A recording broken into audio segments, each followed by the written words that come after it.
ఏ ప్రార్థనా మందిరాల్లో గాని ఒక మతమని కాదు, అక్కడంతా కూడా ఆ మతం వాళ్లే ఉండాలి,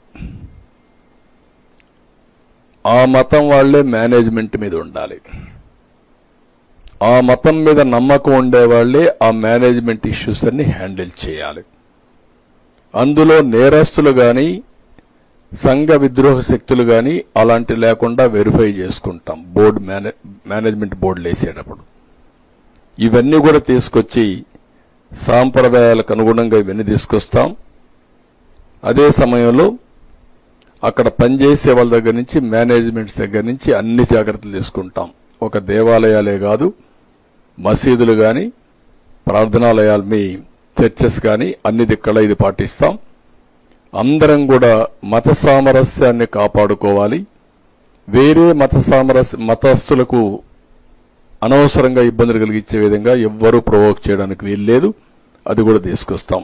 అవసరమైతే ఒక ప్రత్యేకమైన చట్టాన్ని తీసుకొస్తాం, దాన్ని అమలు చేస్తాం.